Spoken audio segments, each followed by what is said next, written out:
An optimistic saying goes like this: a disease may be rare, but hope should not be. A pleasant morning, everyone. I, Nina from the Department of Zoology, St. Philomena's College, feel delighted and privileged to welcome each one of you to this webinar on the topic human chromosomal syndromes and their diagnosis. According to the World Health Organization, 80% of rare disorders are genetic in origin. Today's session focuses on understanding the causes and symptoms of genetic disorders, the significance of genetic counseling, neonatal screening, and other preventive services, as well as the need to advocate the role of timely medical guidance and proper support systems to improve the quality of life of people born with these disorders. It's with immense pleasure that I welcome our resource person, Dr. Ramesh Esa, who is an exemplary teacher and an accomplished researcher. On behalf of the entire fraternity of St. Philomena's College, I welcome you, sir.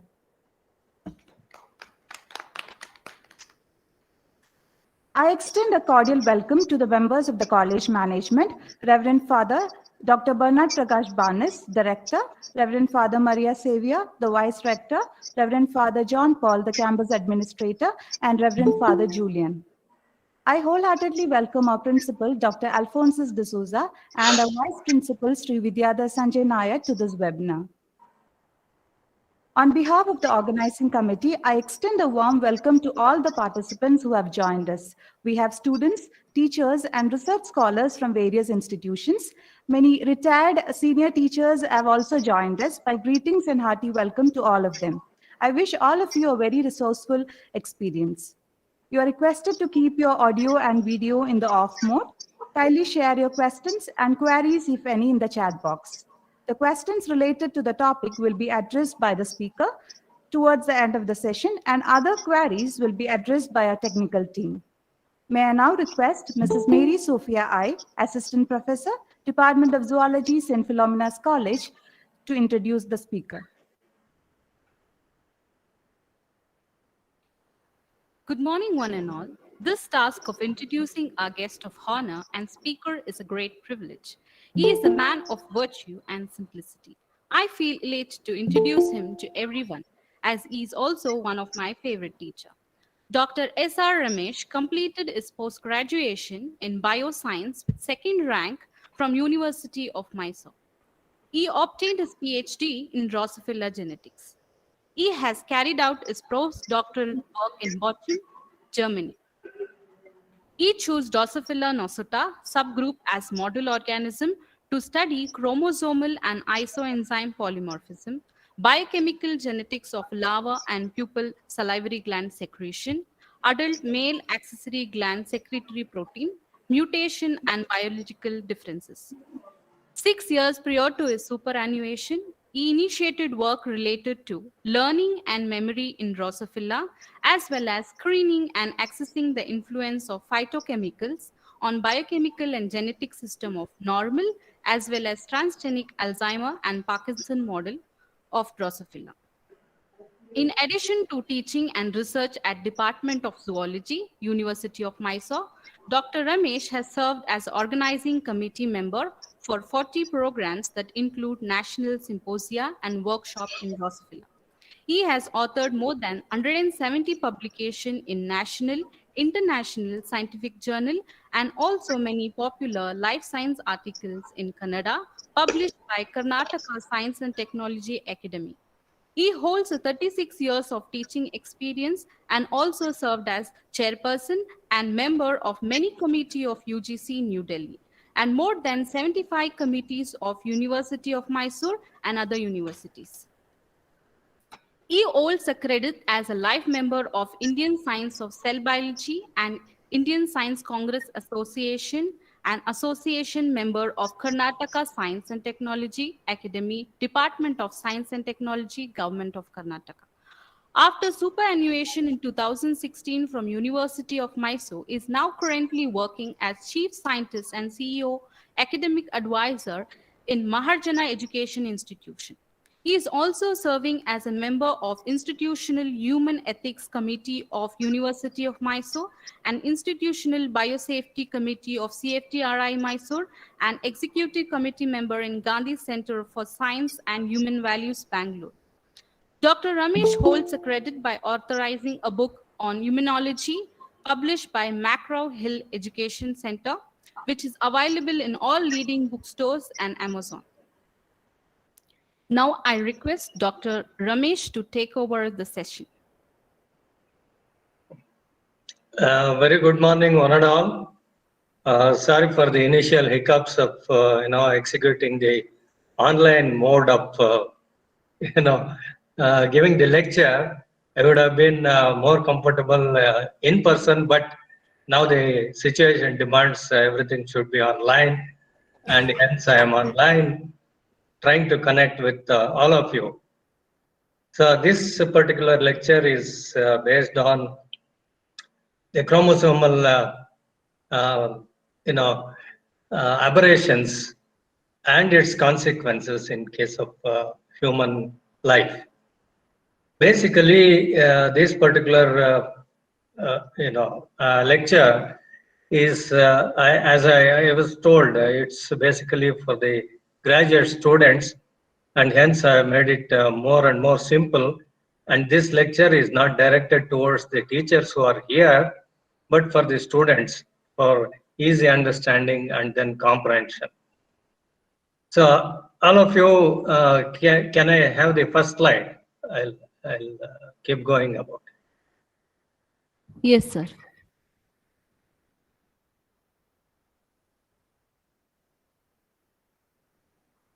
So most of you are familiar with the chromosomes and number of chromosomes in case of humans. Although you know that different organisms will have different chromosome numbers. We have seen polyploids, aneuploids, etc. That is with regard to the variation in chromosome number, and also we also come across with the variation in chromosomal structure and its impact on life as such. Now today's topic revolves around what happens if the chromosomal structure, what happens if the chromosomal number is something different in case of humans, as exemplified by many kinds of disorders and also diseases. So my lecture will be focused on only human subjects, but not on any other. Can I have the next slide? So you can see that basically we have to understand why this variation in chromosomal number and also chromosomal structure occurs. So for that purpose, I've just given you the background of the cell division cycle. As you know, we do see major two types of cell division processes. One is called as mitosis, and the other one is called as meiosis. Can you click once again? Yeah. See, this is mitosis. In mitosis, as you can see, I will not go into the details of different phases of mitosis or meiosis. I will just speak about the consequences of mitosis and meiosis because you are all familiar with that. So mitosis actually is seen in the somatic cells, and at the same time, the cells that are destined to undergo meiosis will initially divide by the process of mitosis. Mitosis basically ends up by starting with the prophase, metaphase, anaphase, and telophase. At the end of telophase, you'll see that if a cell undergoes division cycle through mitosis, it gives rise to two cells that are equal to each other in the sense that both genetically and also chromosome-wise. So hence it is called as equational division, where the number of chromosomes in the primordial cell is maintained in the daughter cells also. So one cell divides into two to give rise to two daughter cells, and these two daughter cells are genetically identical to the mother cell, and it is also identical as far as the chromosome number is concerned. So that's why we call mitosis as equational division. For example, whenever any kind of cell in your body, let it be a blood cell or a bone cell or a muscle cell or any other kind of cell, will undergo mitotic division to maintain the organ as such. There are no errors here unless age-related errors in the division of mitotic cells occur. That's what we usually see in case of liver. As the person ages, the liver cells continuously undergo cell division by mitosis, and as the age increases, you'll see that in an aged individual like me, you will see liver cells with a different number of chromosomes, but that doesn't matter with any kind of disorder in the life of any human. So the next one is meiotic cell division. Next one, please. Meiosis, keep on clicking. Meiosis can be divided into two types. One is having as meiosis 1, and the other one is meiosis 2. Please go back. Please go back. Yeah. So this is what is meiosis 1. Meiosis 1 actually,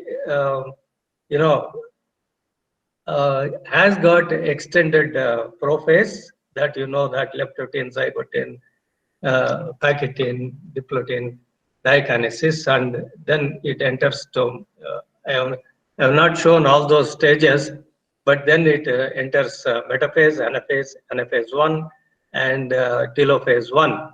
After telophase 1, this same cell divides again. Please go to the next slide. Yeah, go on clicking. Divides again to give rise to, at the end of meiosis 2, it gives rise to 4 cells instead of 2 in mitosis. And here, please note that it is also called as reduction division. Meiosis is also called as reduction division, where the primordial cell undergoes meiotic division to give rise to 4 cells. And these 4 cells are genetically different from the primordial cell. And at the same time, the number of chromosomes in these daughter cells is reduced to half. See, for example, I'll tell you, human chromosomes.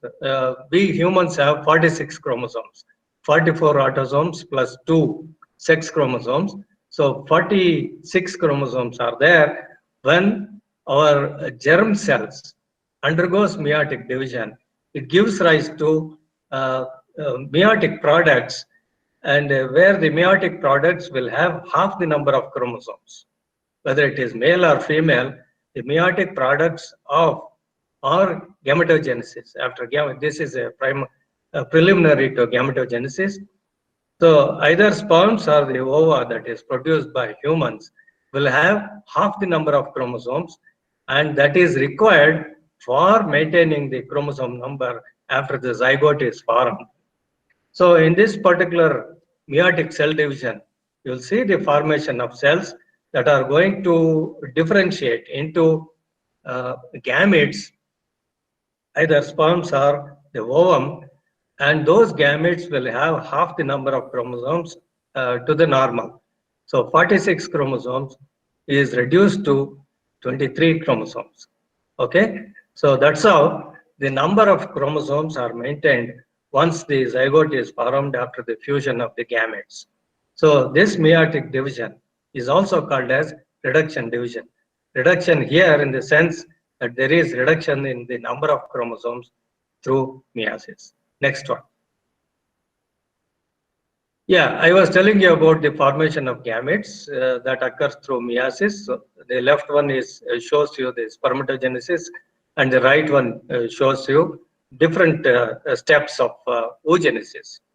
If you can observe the spermatogenesis, the germ cell starts with 2n number of chromosomes and ultimately gives rise to sperms that will have n number of chromosomes. That is, 46 chromosomes will be reduced to 23 chromosomes in case of sperms. All these 4 sperms in case of male are functional, and each one carries 23 chromosomes. On the right side, what you see is the oogenesis, which occurs in case of females, and you can see that this gamete formation in case of females is quite different in the sense that one oogonium will give rise to one ovum instead of the meiotic product of oogenesis will be production of one egg that is ready for fertilization. So the other three are reduced as polar bodies and they are thrown out of the system. So spermatogenesis, one germ cell will give rise to 4 sperms, and oogenesis, one oogonium will give rise to one ovum. So that is the difference between male and female. And in this process of meiosis, what happens or what you have to keep in mind is that there is not only the reduction of chromosome number, but at the same time, the meiotic mechanisms also ensure the process of recombination of genes, and hence we see that in case of the offspring, there is a mixture of the characters from the father and the mother. Okay, next one, please. So this plate actually will show you the normal chromosome complement where you can see 22 plus XX or plus XY. Okay, 22 pairs of autosomes plus sex chromosomes. So amounting to 22 is 44 chromosomes, 44 autosomes, plus in case of female, there will be 2 X chromosomes, and in case of male, X and Y chromosomes are prevalent. This is the normal chromosome complement of any normal human being. So keeping this in mind, we'll just review the variations that occur in chromosome structure and also chromosome number. Next one, please. So my lecture will be focused on variations in chromosome structure in the beginning. What is its impact on the humans as such? Next one is the variations in chromosome number, how exactly the variations in chromosome number occurs, and so on and so forth, with related information with regard to the diseased conditions. Next one. So this particular diagrammatic representation will show you the mechanisms or the way in which the variations in chromosomal structure occurs. And I'm sure as zoology students, all of you are familiar with changes in the number of genes that we usually call or categorize into 2 types. One is a deficiency or deletion, and the other one is duplication.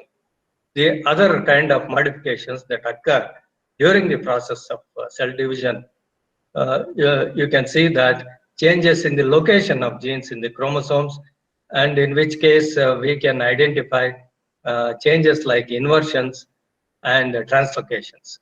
So this actually, these 4 different kinds of modifications bring about change in the chromosome structure, but the chromosome number is maintained as such or retained as such.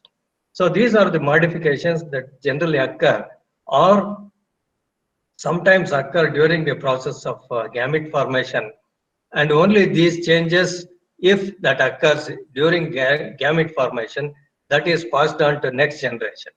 Remember, these changes also occur in case of mitotic cell division, but it is confined to the somatic cells only. And if such changes occur in the somatic cells, it will not be carried into next generation.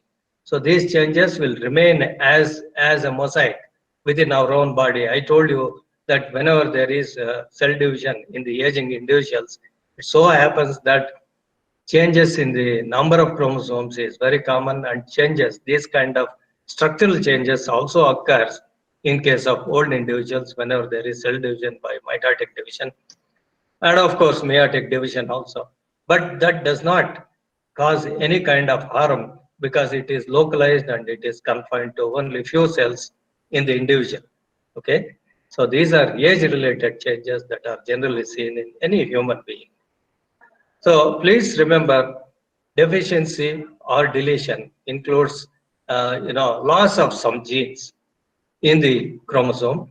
Duplication, as the name itself says, there will be multiplication of some specified genes due to several mechanisms. I am not going to discuss about the mechanisms that bring about these changes, but generally we observe duplication involves occurrence of the same gene in 2 copies or 3 copies or 5 copies, etc., etc. Same gene will be repeated one next to the other or elsewhere, so that there is increased number of the same gene in a given chromosome. Inversion involves, turning of this chromosomal segment by 180 degrees and then rejoining of the segment.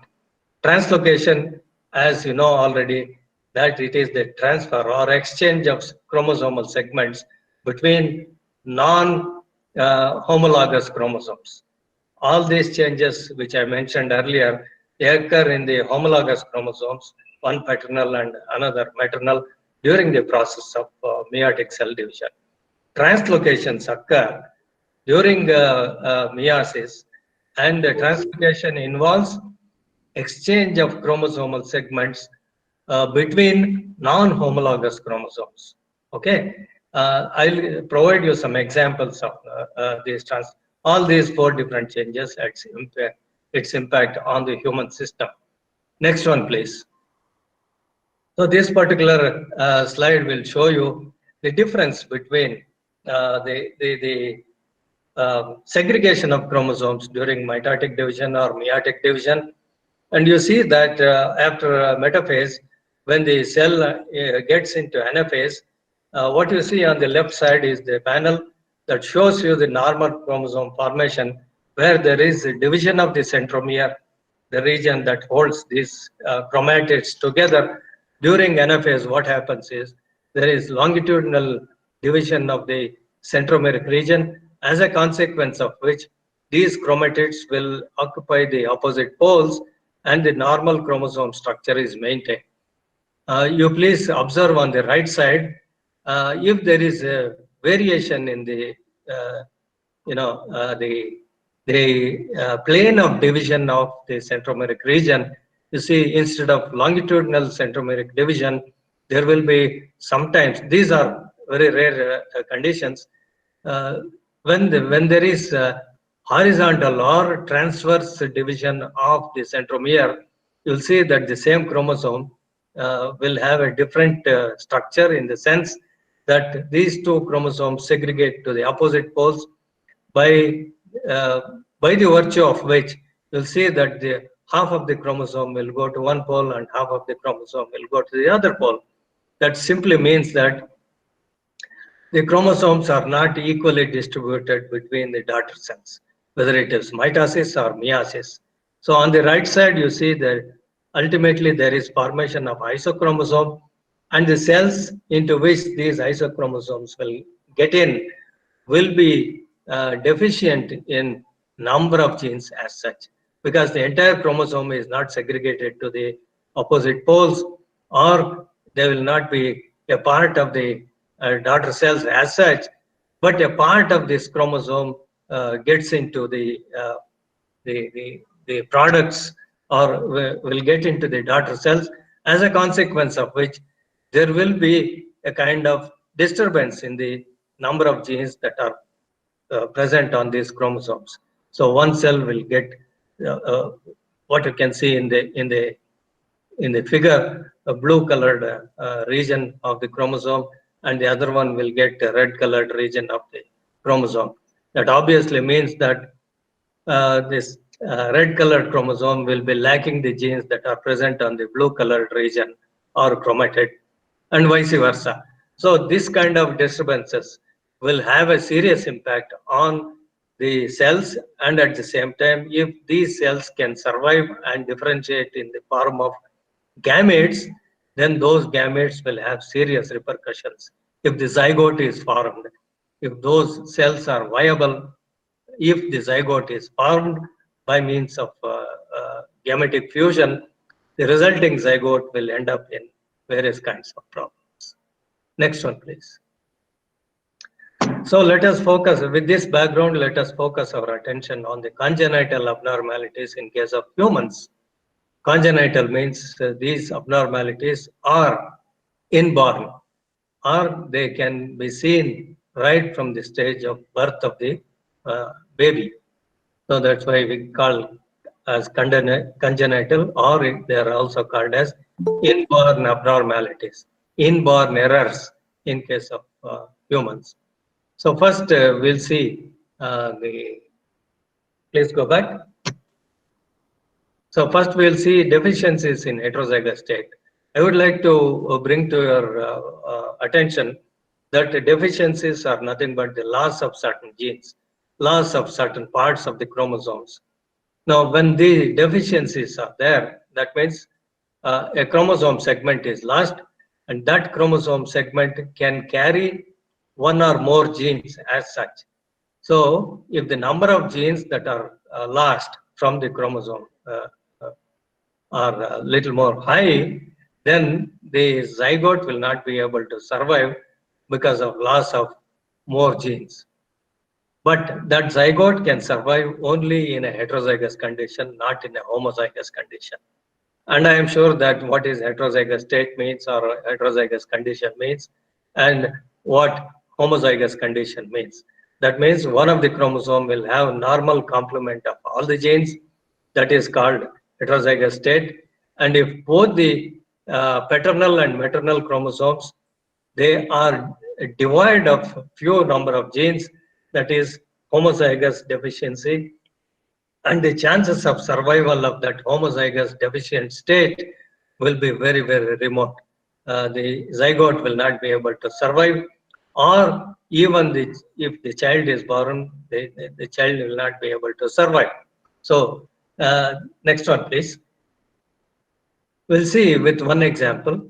This is called a Cryochart Syndrome, where you can see, yeah, chromosome number 5 suffers a deletion in one of the chromosomes. See, what you can see on the right side corner is that chromosome number 5, autosome number 5, and that autosome number 5 has two components, right? They are homologous chromosomes, and one of those chromosomes is shorter in size. That means that particular chromosome has lost a segment of the chromosome, and you can see the diagrammatic representation is shown. There is a deleted region. The terminal region of chromosome 5 is lost in one of the pairs. Okay, so those individuals can survive, but they will have a different morphology or different condition as far as their health is concerned. Next one. Yeah. So this is the Cryochart syndrome, or the individual with this kind of a deletion, and you can see the phenotype of such individuals will have cat-like mewing cry. That is, when they cry or when they are upset, they will cry like a cat. And apart from that, that's why it is called as cat cry syndrome. Apart from that, they will have microcephaly, that is, head is smaller when compared to rest of the body. Moon-like face. They also suffer from physical abnormalities. They also suffer from severe mental retardation. And this is a consequence of loss of a chromosomal segment at the tip of chromosome 5. That is, although being an autosomal chromosome, we'll see that the individual will be able to survive for some time, but they will have a lot of impact of loss of these genes in their genome as such. So every region of the chromosome is important in maintaining the health and by being normal. Next one, please. Next slide. Yeah. I would like to introduce another syndrome, which is called as Prader-Willi syndrome or Angelman syndrome. So you will see here, this person who is diagnosed with the Prader-Willi syndrome will have all the chromosomes normal except chromosome number 15 in the chromosome complement. That is, once again, autosomal chromosomes. Chromosome 15 on the left side here, you can see that is normal, submetacentric. And a part of the chromosome, another homologous chromosome, number 15, is lost during meiosis or due to some reason or the other. So if that part is lost, that is chromosome number 15, enabling the submetacentric chromosome now appears as acrocentric chromosome. That means there is a loss of sufficient segment of the chromosome. And what is its impact on the individual is listed on the right side. You can see that these people will have small hands and feet. Their muscle tone will be poor. They suffer from hypogonadism, and they are usually mentally retarded. And most important symptom of such people who have suffered this deletion in chromosome number 15 is that they will have progressive obesity with compulsive eating habits. Okay, so this is an unfortunate condition where you can see there are a couple of examples for that. Next one, please. Yeah, here you see Hannah Wilkinson, the victim of Prader-Willi syndrome. She is just 16 years old. Next to her is her mother. He is suffering from this Hannah Wilkinson is suffering from Prader-Willi syndrome. That means one part of the chromosome 15 is lost. And what is its consequence? You can see that progressive obesity. She, at the age of 16, weighs 155 kilograms, 155.6 kilograms, despite consuming only 1,000 calories per day. That is, she will have the tendency of putting on weight. And this condition affects the hypothalamus that controls the hunger. That means to say that this particular individual never feels full even after eating so much. So they will resort to compulsive eating habits. They keep on eating and eating and eating and eating. Okay. So to prevent this continuous eating, her mother has to lock the fridge and pantry and always hides even the dog food also. Otherwise, she will snatch the dog food also and eat it. So the consequence is that Hannah is in serious danger because of her weight. So you can also actually Google the video is there, the video of Hannah is there. I told you this is a very unfortunate condition, but the disease cannot be reversed because there is loss of a part of the chromosome 15 and that cannot be brought back. Okay, so this is Prader-Willi syndrome. Next one, please. Yeah, another human syndrome is Wolff-Hirschhorn syndrome or Pitt-Rogers-Dank syndrome, where the affected individuals will have low birth weight, microcephaly. You can see with the phenotype of the baby that it has got a high forehead, broad nose, and prolongation of the eyebrows, etc. And this particular individual also suffers from seizures, and IQ is very low to the extent of 20. And there are many malformations in the heart, and often the child will be bedridden. So the chances of survival of such individuals are very low. What is the reason for this Wolff-Hirschhorn syndrome? We'll see. Next one. When the chromosomes are analyzed from the baby, which is showing this kind of symptoms, now people have detected that there is a deletion, loss of certain segment of the chromosome 4. That region is called as 4p16, okay? And the critical segment of this loss is narrowed down to 200 kb, loss of 200 kilobases of DNA from the chromosome. So you can see in the panel, 4th chromosome is once again submetacentric. One of the homologue of the 4th chromosome has undergone deletion.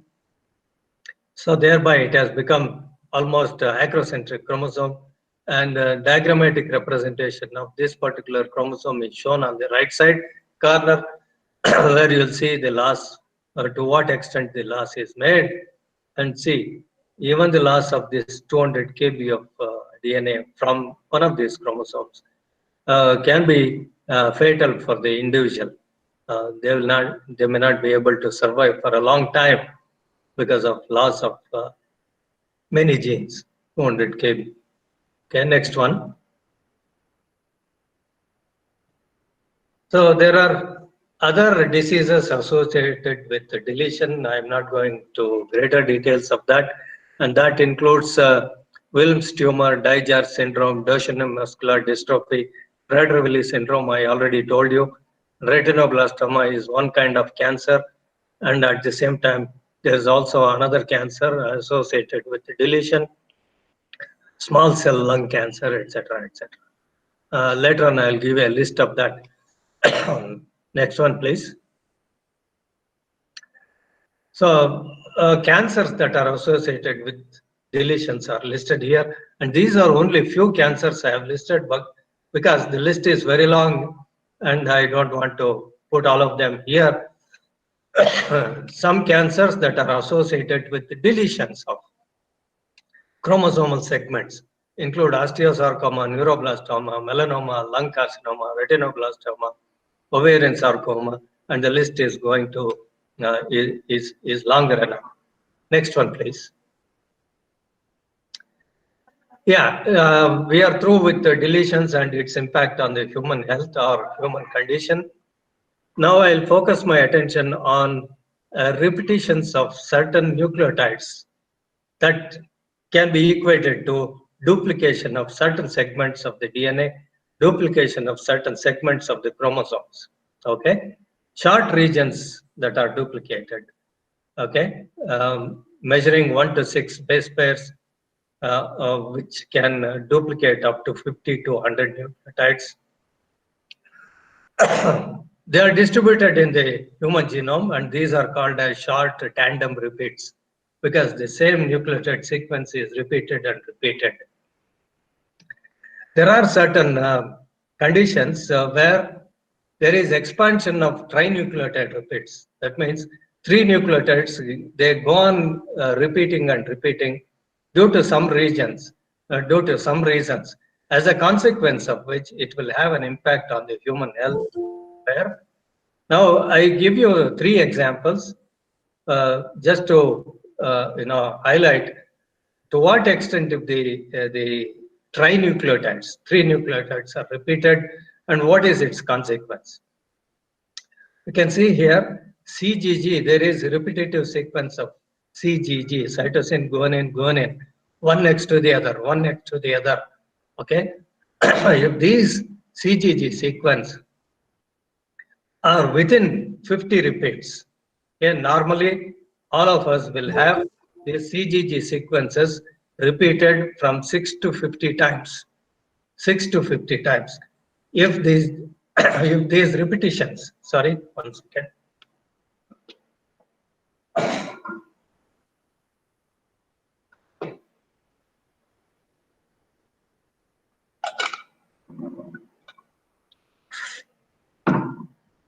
If these 3 nucleotides are repeated many times, like if they are repeated from 50 to 200 times, then it will result in the fragility of the chromosome. Here, this particular CGG repeats are usually seen in the X chromosome.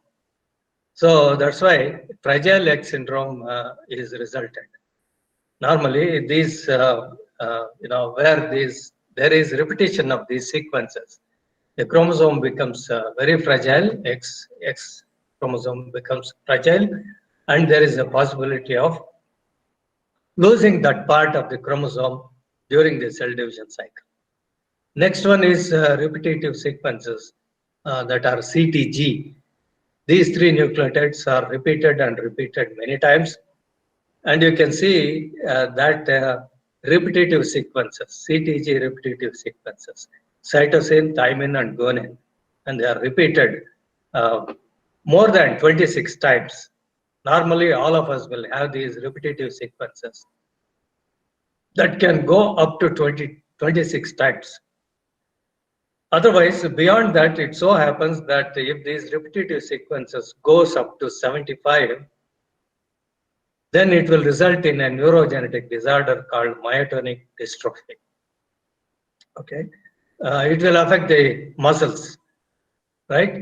And there are two types of myotonic dystrophy, DM1 and DM2. I'll give you the example of DM2, where you can see that these repetitive sequences vary in number.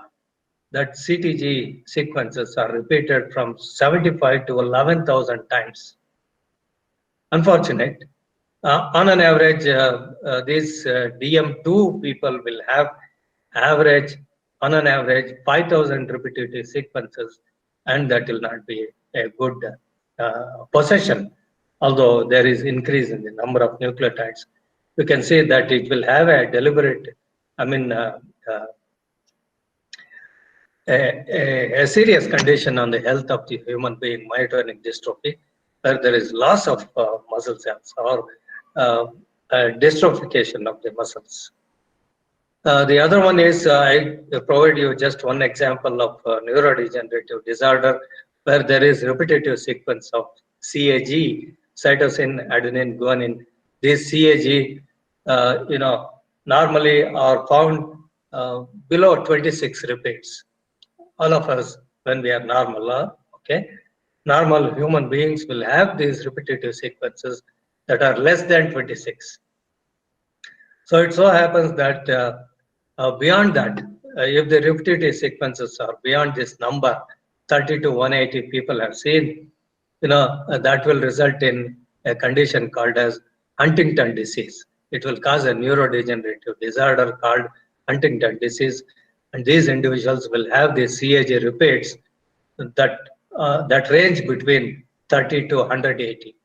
Apart from that, there are many such neurodegenerative disorders that include the repetitive sequences of CAG, and they are spinobulbar muscular atrophy, spinocerebellar ataxia type 1, Macaulay-Joseph disease, etc., etc. The list once again is longer.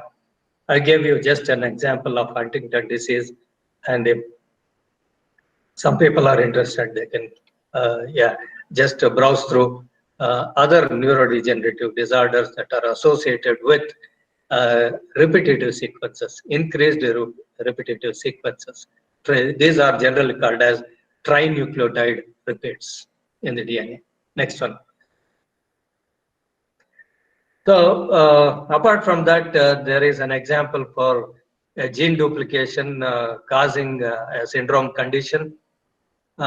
Here you find the example of gene duplication of a gene, a duplication of a gene called MECP2.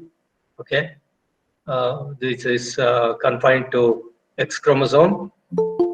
These individuals will have recurrent infections, hypotonia, that is tonus of the muscle is low, and mental retardation. Okay, so anything you see, whether less or more, will definitely affect the life of the individual. So here duplication generally involves multiplication of the same sequence, same gene. Okay, so that will also have the serious impact. Next one, please. I give you an example of translocation and its impact on human.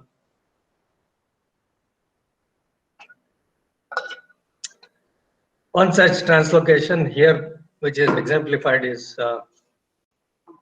caused by translocation of part of the chromosome 8, which is translocated to chromosome 2, and vice versa. These are called reciprocal translocations. A part of the 8th chromosome, either it is transferred to a second chromosome, or 8th chromosome part is transferred to chromosome 14, or 8th chromosome, a part of the 8th chromosome is transferred to chromosome 22, and vice versa. See, whenever we say reciprocal translocation, there will be exchange of segments between these two chromosomes, because we call this as translocation because the exchange of segments occur between two non-homologous chromosomes, 8 and 2, for example, 8 and 14, 8 and 22. That causes Burkitt's lymphoma. It's a cancerous condition where there is increased expression of immunoglobulin gene or expression of a gene. The control of the expression of a gene is lost because of the shifting of the part of the chromosome, which is called as c-Myc region, to a region where the gene expression control is lost. So you please understand that we call these as translocations because the exchange of segments occur between two non-homologous chromosomes. If it happens between two homologous chromosomes, it is normal.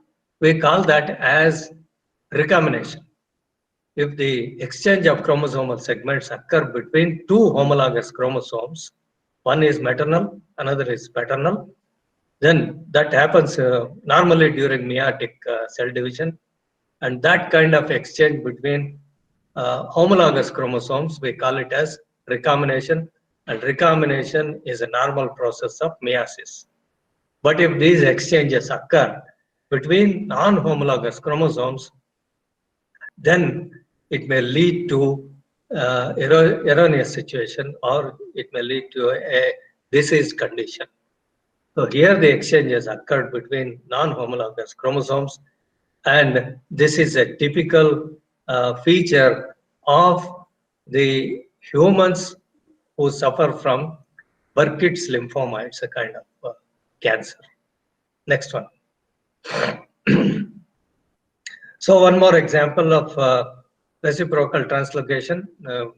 A part of the chromosome segment is transferred to the other non-homologous chromosome and vice versa. So this reciprocal translocation is believed to be caused by the exposure of the individuals to benzene or radiation, and that will result in chronic myelogenous leukemia.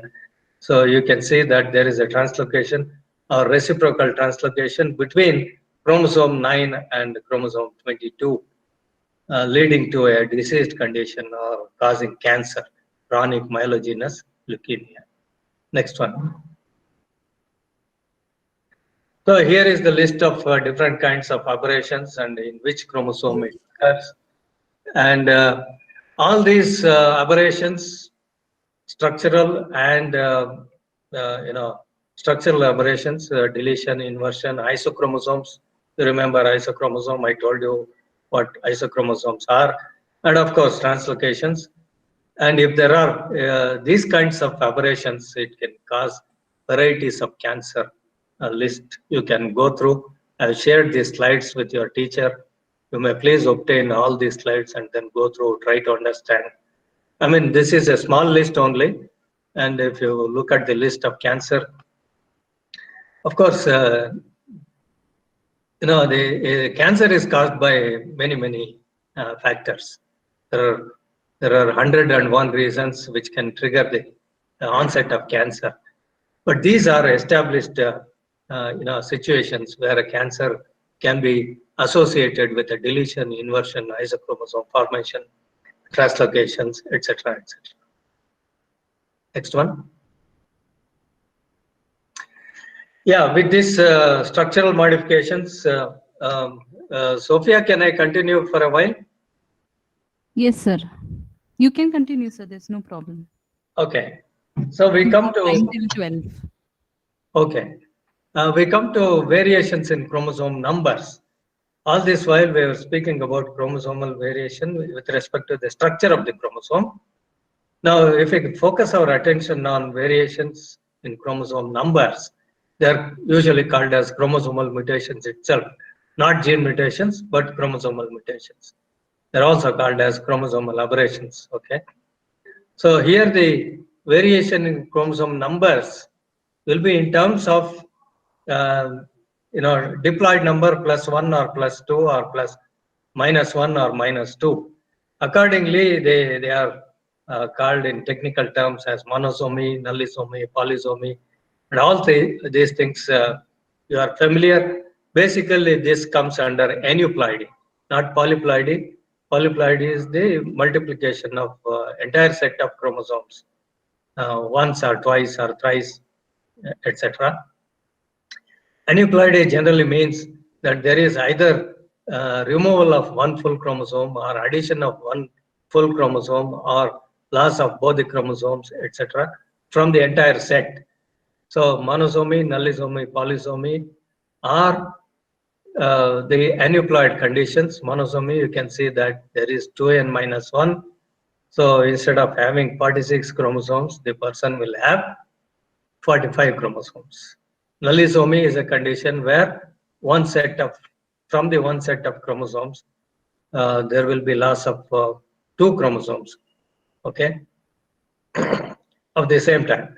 So if both the chromosomes are lost, what happens? Maybe the individual may not survive 2n minus 2. So obviously, if it is a human being, there will be, instead of 46 chromosomes, he or she will have 44 chromosomes. Polysomy is a condition where there is addition of one or more chromosomes in a set. Okay, so that's how we have listed 2n plus 1 called trisomy, 2n plus 2 tetrasomy, 2n plus 3 pentasomy, etc., etc. So it depends on how many chromosomes are extra when compared to normal number of chromosomes. 2n is always here represents 46 chromosomes. That is the normal human chromosome complement. I told you 44 autosomes and 2 sex chromosomes. So that the number comes to 46. Now, if there is one more chromosome extra, it's a trisomy condition. Which of the somatic chromosome or which of the sex chromosome is represented one more time, it depends. We'll see with a few examples. Next up. So before we get into those details, let us understand why these extra chromosome or how this extra chromosome occurs. So all this is a consequence of a process called as non-disjunction. Disjunction is normal segregation of chromosomes to the opposite poles during anaphase cycle of cell division. And let us confine our discussion to the meiotic cell division, where you can see that as far as meiosis is concerned, we can identify meiosis 1 and meiosis 2. And this is what normally happens. During the process of cell division or meiotic cell division, during anaphase, the chromosomes should segregate to opposite poles, ultimately resulting in the incorporation of these chromosomes into the nucleus of the daughter cells. So because meiosis has got 2 cycles of cell division, we identify that as meiosis 1 and meiosis 2, where if you look at this figure, sometimes it so happens that disjunction will not occur. That is, segregation of chromosomes to the opposite poles will not occur, as a consequence of which one of the daughter cell, will have double the number of chromosomes, while the other daughter cell will have no chromosomes of that particular type. I have shown only one pair of chromosome here. Normally, this will happen. One of those 44 chromosomes or 46 chromosomes will not be able to segregate to the opposite pole due to several other factors. If you study cell division cycle and cell division at the molecular level, you will know the factors controlling the segregation of chromosomes to opposite poles, and that's a very complicated process. Believe me, it is not as simple as we list out as prophase, metaphase, anaphase, and telophase. But every phase, there are so many proteins that are involved, so many factors that are involved, that ensures without any problem the segregation of chromosomes to the opposite poles and formation of new cells. So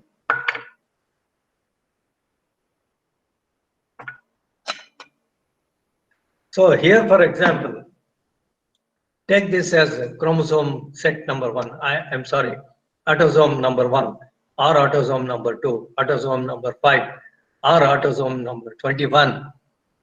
All those things, any kind of non-disjunction will lead to formation of cells which will have extra chromosomes in a couple of cells and no chromosomes in the resulting gametes.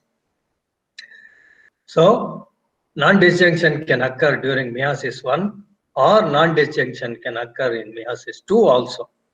So, what is shown here is the first meiotic cell division, there is non-disjunction, and what is the consequence? So, the gametes that are formed in this process, 2 of them will have extra number of chromosomes instead of 1 in each one of them.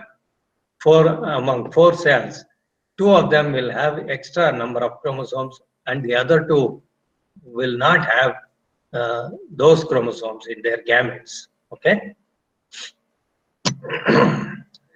So taking this into consideration, if there is a normal gamete that can fertilize these, the gametes that have undergone non-disjunction, you can see in the resulting zygote, two of them will be trisomic and 2 of them will be monosomic. That means 2 of them will have an extra chromosome and 2 of them will not have that chromosome as such.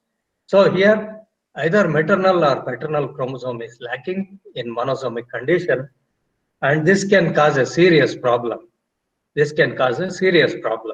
So how the extra chromosome is seen in a human being can be understood if you understand this process of meiotic cell division, where there is absence of normal chromosome segregation.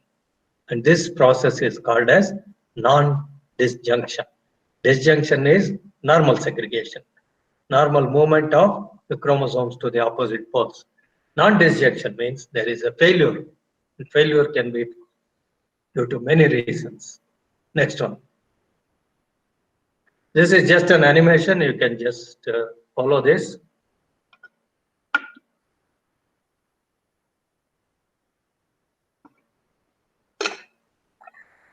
See, there is a fusion of the sperm to the egg, which has undergone non-disjunction, and a consequence of which you can say that there is an extra chromosome here.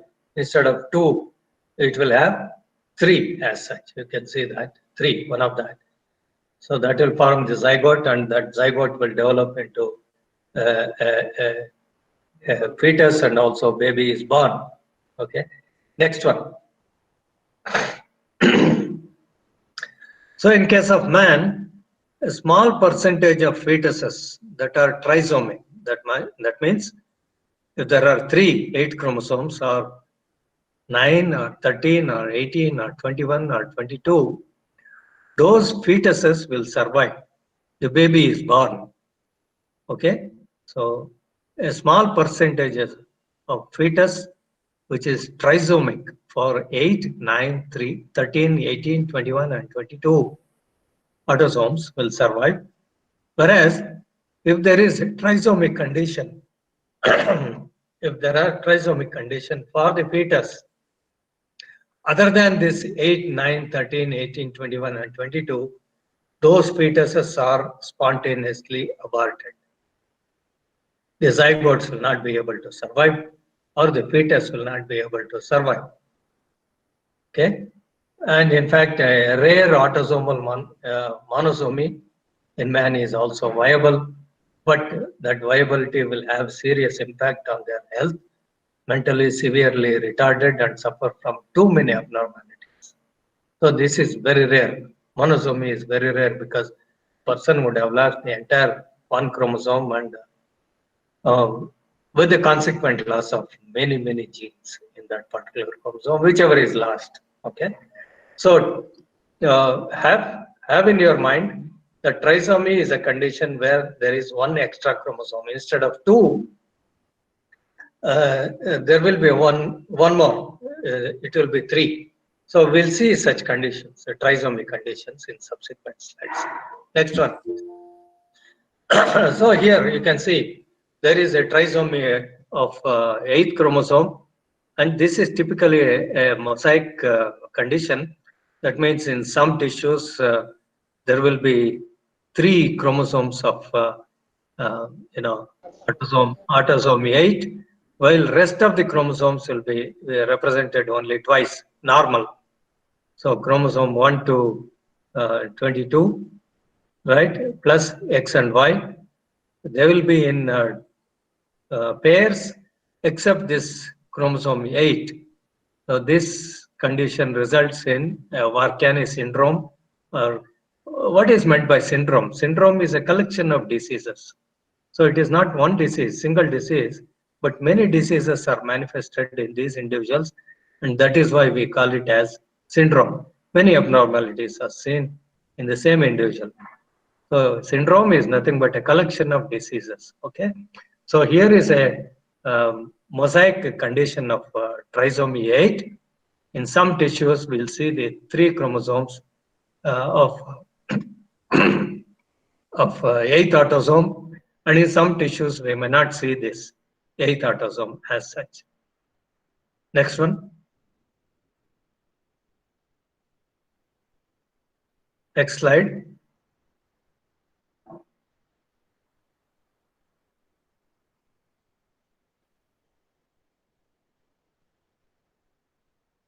Hello, Sophia.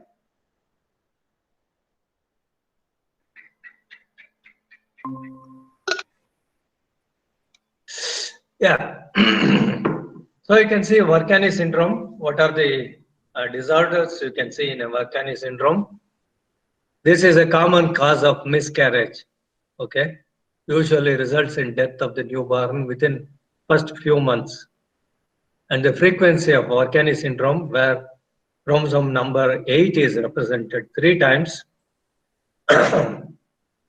Frequency is 1 in 25,000 normal births or 1 in 50,000. So the babies carrying this 3 copies of the chromosome 8 will have cleft palate. The palate will be open. You can see in this figure what is meant by cleft palate. It may be associated with the cleft lip also. If the baby is with a cleft lip, it will have the problem of suckling the nipples of the mother, and hence it cannot derive the nutrition. Additionally, these babies will also have heart defects, joint malformation, abnormal or missing kneecaps. Kneecaps will be missing in this situation. And there is also, the spine is curved also. So these babies will not be able to withstand all these kinds of abnormalities, and they are going to die in a few months after their birth. This is just because of presence of this chromosome in 3 copies, and not in all the cells of the body, but in few cells of the body, this condition, and hence it is called as trisomy 8 mosaicism, or it's also called as T8M, trisomy 8 mosaicism, and that is commonly called as Varchan syndrome, or it results in Varchan syndrome. Next one. There are also cases of tetrasomy 8. You can see 4 copies of chromosome 8 is seen in the individual. He or she may not be able to survive for a long time. So death is certain. Next one. Trisomy 9, that means chromosome 9 in 3 copies. This is a rare disorder. Full trisomy is usually fatal. Okay, that means if this chromosome 9 is present in 3 copies in all the cells of the body, the baby will die in 21 days or within a month. And the newborns with trisomy will have many disorders like smaller head, deformed heart, kidney problem, and severe skeletal muscle formation will be there. But partial or mosaic trisomy babies, they will have greater chances of survival. If this trisomy is in a mosaic condition, they may survive. they may survive, but they may not be able to be normal in their health conditions. Okay, suffer from too many abnormalities. Next one.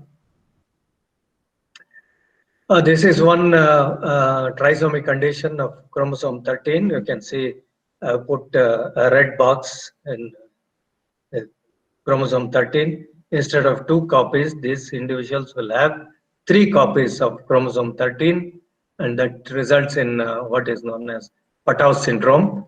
So what are the situations, or what is the impact of this 3 copies of this chromosome 13? I mean, this is found in all the cells in the body. So this is a full trisomy. Next one. So Patau syndrome trisomy with too many abnormalities, you can see. So frequency is also very high, 1 in 5,000 live births. And there is microcephaly, polydactyly, and a cleft lip and congenital heart disease. That is, heart will not be normal, and kidney also is affected. And there is malformation of genitalia, etc. And 80% of these Patau syndromes will die within 1 year. And those who survive, they may not be able to survive for a long time also, with so many diseased condition of different organs. Next one. Yeah, if chromosome 18 is present in 3 copies, that results in what is known as Edward syndrome. See, these names are given to these syndrome conditions because they were discovered by these doctors or scientists, Edward or Patau, whoever described these 3 copies, the presence of 3 copies of chromosome. They are attached to the syndrome condition as a prefix, only to highlight that it was discovered by Edward or Patau or Down, etc., etc.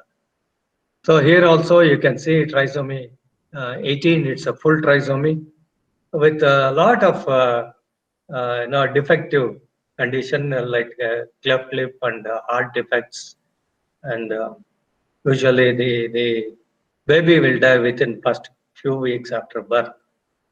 So all this happens just because of one extra chromosome in the entire complement. Although we have sustained 46 chromosomes, we can live normally with 46 chromosomes. If it crosses that limit, so this trisomy condition will result in the total chromosome number as 47, and one extra chromosome will have a lot of impact on your health or survival as such. Next one. So this is Edward syndrome. This is how the baby looks like, unable to feed properly because of the cleft lip, and there will be a serious nutritional diseases and also disorders because of improper feeding by this baby. Next one. Yeah, this is one of the most investigated trisomy condition, trisomy 21, and you are all familiar with this syndrome that is called Down syndrome. I told you that Down is the individual or the scientist who discovered this kind of a disorder, where you can see chromosome 21, although it is very tiny when compared to the other chromosomes. If this chromosome 21 is present in 2 copies, that is normal in the 2n number. If it is present in 3 copies, that will have a larger impact on many things in the individual. So John Langdon Down discovered this association between Down syndrome and the number of chromosomes in the body.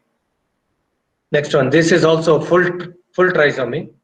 That means 21 chromosome is present in 3 copies in all the cells in the body.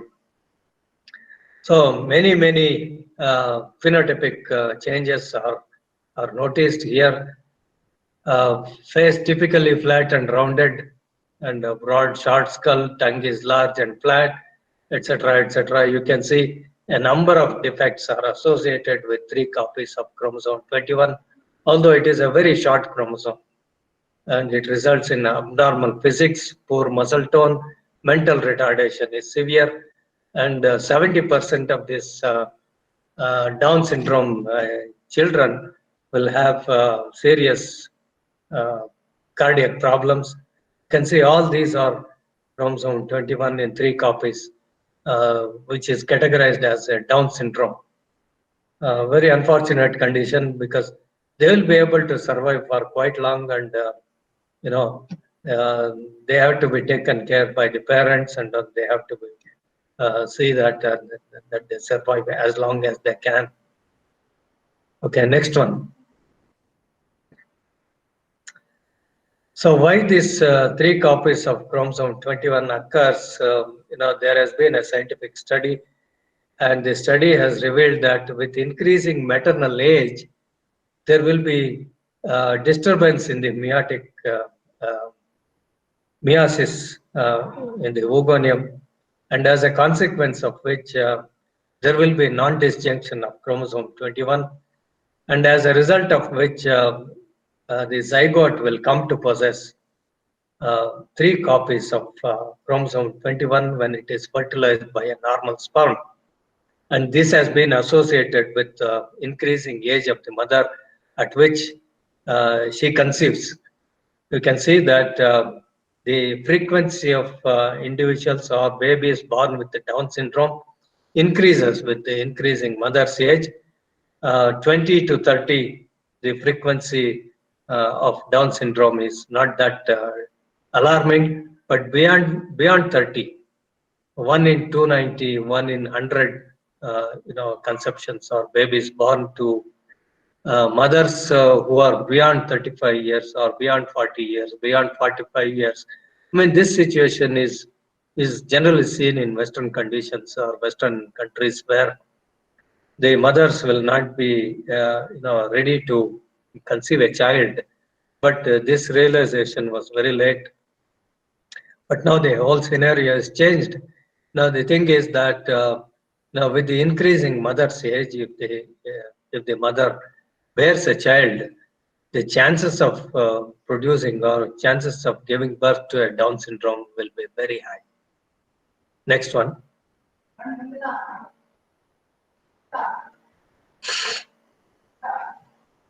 Yeah, a couple of syndrome conditions that are associated with X chromosome and Y chromosome is given here, and I am sure that all of you are familiar with this. Turner syndrome, where you can see there is only one X chromosome with the loss of complete another X chromosome. So these are described as incompletely developed females. So these female, by phenotype, they are female-like. They will have only one X chromosome, but not the other one. So they will have serious problems with regard to the development of their genitalia, their development of reproductive organs and other conditions, learning problem, absence of menstruation, etc., etc. So a number of phenotypic changes are associated with this. Along with the short stature, they cannot grow normally, and they will be less than 5 feet in their length, in their height. Next one. This is the actual picture of the syndrome. Next one. The other one is Klinefelter syndrome, where the individual will have one extra chromosome, sex chromosome. So instead of XX or XY, the individual will have XXY. And all this is a consequence of non-disjunction during the process of meiosis. Klinefelter syndromes are described as feminized males. Phenotypically, they appear male, but they will have feminine features. So you can see that these individuals will have, breast development and testis is small and little facial hair, and voice will not be normal when compared to a normal male. And these people will have the FSH will be very high, follicle stimulating hormone levels will be very high than the normal. So they look like a feminine individual or females, although they bear Y chromosome. And they are also emotionally disturbed individuals. Next one. These are certain features that are shown in the form of a diagram. Well, you can see through at a later point of time, or any book on genetics will give you this kind of information. Next one. Okay, I am through with all these, chromosomal variations, how they can cause an impact on the health and also survival. As far as the diagnosis part is concerned, I have only 2 more slides. Diagnosis part is concerned, you can see that this can be prenatally diagnosed. Our situation can be prenatally diagnosed, but in India and in other places, the prenatal diagnosis of a disease based on chromosomes is not really permitted or not normally permitted unless it is recommended by a licensed doctor, because the problem in India is if you make this kind of a diagnosis, they can also determine whether the zygote or the fetus is a male or a female, and that may lead to several social problems of feticide and or getting rid of the fetus, etc., etc. Normally, this is not allowed unless the couple have got some a genetic background of suspecting a disease in a coming child. This is not normally permitted, or determination of either chromosomes or the scanning of the baby. Scanning is done, but sex determination is unlawful in this country. So determination of sex cannot be done by this. Diagnosis of any kind of chromosomal disorder can be done by a method called amniocentesis, and same thing can also be done with another method called chorionic villus sampling. So where you can see amniocentesis involves withdrawal or siphoning of a small quantity of the amniotic fluid where the fetus is floating. And once the amniotic fluid is collected, we can culture the cells. And at the same time, the amniotic fluid can be used for biochemical test, or these cultured cells can be used for biochemical tests to be done. And the same cultured cells can also be used for chromosome karyotyping or determine the number of chromosomes in the fetus, and diagnosis of syndrome conditions is possible depending on which chromosome is extra, which chromosome is lacking, and so on and so forth. All these things are very well understood, and it can be done. But the problem is that in this process of prenatal diagnosis, that is before the baby is born, it is not normally permitted because it leads to several social, it will have social implications. So similar analysis of the fetus can also be done by collecting the chorionic villi or villi of the chorion, which can be cultured, and from the cultured cells we can do some marker tests or biochemical tests, which will give the information on the health conditions of the baby. And at the same time, karyotyping or chromosomal analysis also can be done to know whether there is a trisomy or tetrasomy or nullisomy, etc., etc., and take adequate advice from the doctor or the scientist. Next one. Then I think we are through, and if there are some questions, I will be able to address.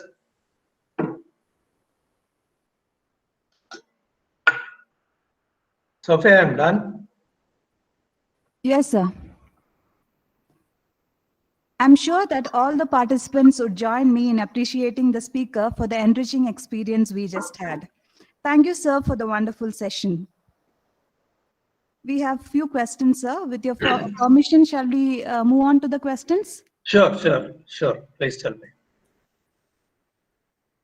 So according to you, does the Indian population have adequate access to genetic counseling? And what is the need?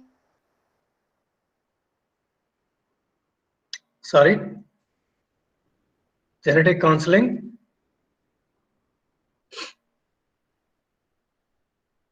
Hello? There is some audio disturbance. Yeah. So the question is, according to you, does the Indian population have adequate access to genetic counseling?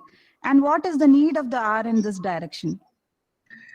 Well, genetic counseling now it is available, and the counseling in the sense that what precautions have to be taken when the fetus is there, and this counseling is based on, I told you, genetic screening of the parents.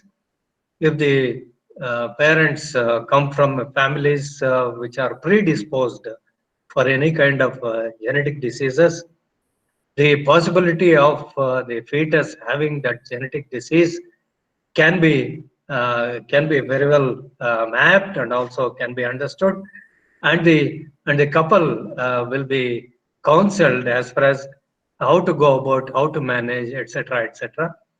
And I think termination of pregnancy might be possible in serious conditions. Generally, that is not accepted, but if there is adequate genetic background or the genetic diagnosis, then termination of pregnancy can be considered. Now, because see, nowadays a lot of procedures are available even to see whether a gene is present in 3 copies or multiple copies, and the consequence of such increased number of copies of a particular gene can be seen by a technique called FISH, fluorescent in situ hybridization, where specific probes can be hybridized with the chromosomes that are prepared from the amniotic cells, and we can see the number of chromosomes and the number of genes if they are duplicated, or if some genes are deleted also, we'll be able to find in the chromosomes. That is all possible now. We can see with the FISH technique, or some people also follow what is known as chromosome painting technique, by the virtue of which we can see any defects in the chromosomes, whether it will have a serious impact on the fetus, etc., can be seen, can be made. The genetic counseling is possible now.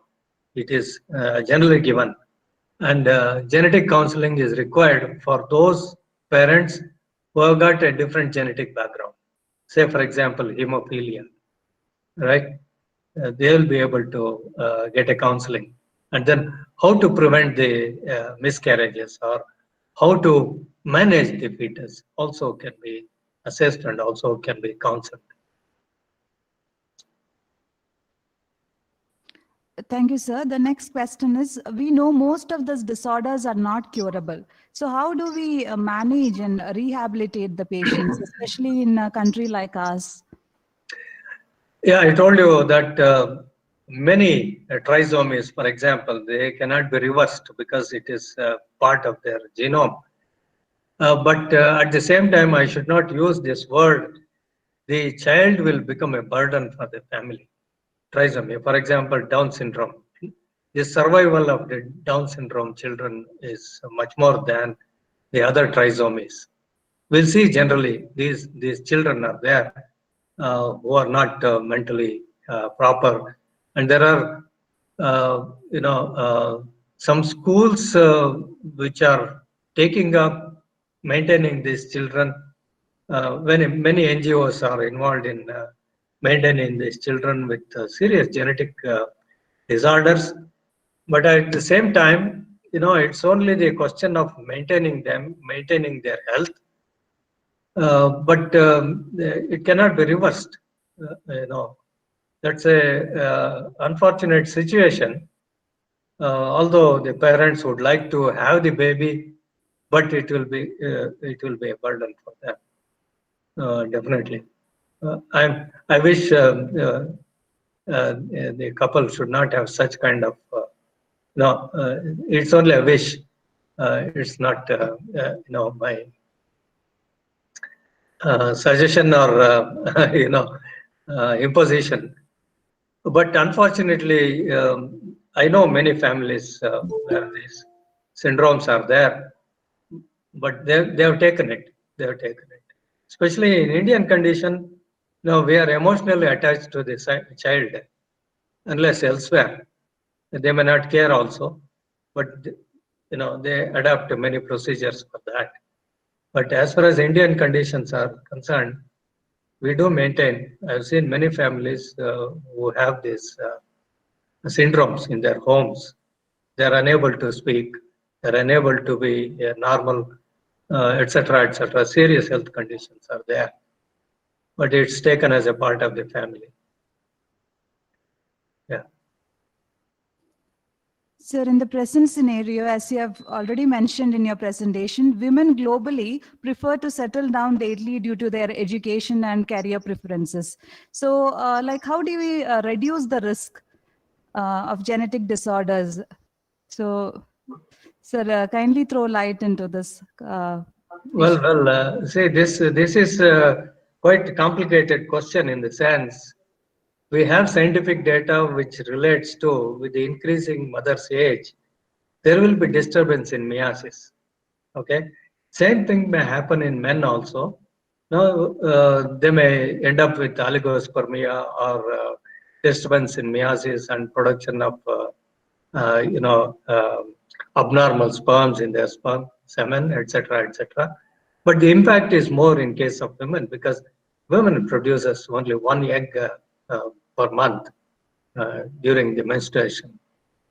Okay, so it's a altered condition in case of India because earlier, if you see your earlier generations, they used to get married after 20 plus, within 25. That was a normal situation earlier. Nowadays, when women are getting educated and they would like to work for some time, but somewhere they settle down to with the family. I mean, this is generally what I have observed. Within 30, they decide to have a child. That's so far, that's okay. Now, this risk of having abnormal children increases. And the factors responsible for that also is not only the age now, but nutritional conditions or the other situations like alcoholism or smoking or drug, etc., etc., also will have very serious impact on the mother's health. As you know, during pregnancy, even certain drugs are not given by the doctor, although they are necessary. Okay, even the antibiotics are not prescribed for the pregnant mother because it will have an impact on the baby. So as far as possible, our earlier situation of taking care of by mother or mother-in-law is an ideal condition. Providing very good nutrition and refraining from other activities which is not normally seen in the modern world of socializing and then participating in unwanted situations. I mean, this is a kind of trend that is, I hope you agree with this, changed situation. The risk is reduced as if you are confined to yourself. If you don't care for that, then the risk factors also increase. Yes, so the next question is, these days we hear about gene therapy as a ray of hope in the treatment of these disorders. So what do you think about that? Gene therapy is being practiced not in a robust way. In the Western countries, those facilities are available, especially after the advent of CRISPR-Cas9 technology, where you can replace a defective gene with a normal gene. That CRISPR-Cas9 technology has not come into practice widely, I should say. The examples are very few right now, but this can become a practice in near future to come. As you know, already the inventors of this CRISPR-Cas9 technology are awarded Nobel Prize for their outstanding work of gene therapy or replacing a defective gene by a normal gene. Initially, this has been possible in the last couple of years, maybe I should say, less than a decade. 4 or 5 years ago, this was made possible. And this is not widely practiced. It's very, very expensive and also subject to availability of technology in India, especially. Okay, this may be possible in America, Europe. I'm also sure that many are not practicing it, but they take it. Yeah, it's available.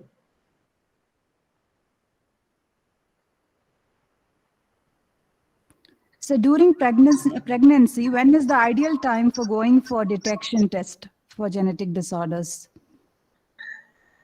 Anytime after 8 weeks, or because see, 8 weeks is quite good. 2 months old fetus will be there. That's the right time when normally scanning is done, ultrasound scanning is done.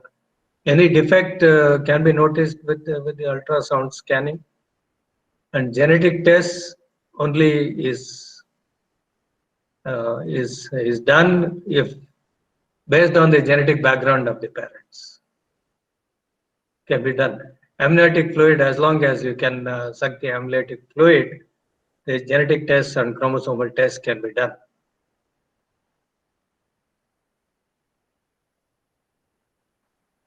Because as I know, I'm not a doctor. As I know, beyond 3 months, even abortion becomes critical. So within 2 months, those things should be all right. Thank you, sir. That was the last question. Thank you. I hope I've cleared all your doubts from your students also. Yes, sir. Thank you so much. We would all agree that a fulfilling and dignified life is the right of every child. Let's acknowledge the importance of creating awareness about genetic disorders and developing empathy towards patients. Let's stop judging them only on the basis of diagnosis. Instead, focus on identifying their abilities and facilitate their participation in mainstream society. The link for the feedback form is shared in the chat box. Kindly fill and submit the form so that we can make our future events more effective. The e-certificate will be sent to your registered mail IDs at the earliest. As we come towards the end of the session, I invite Mrs. Sangeeta MD, Assistant Professor, Department of Zoology, St. Philomena's College, to propose the vote of thanks.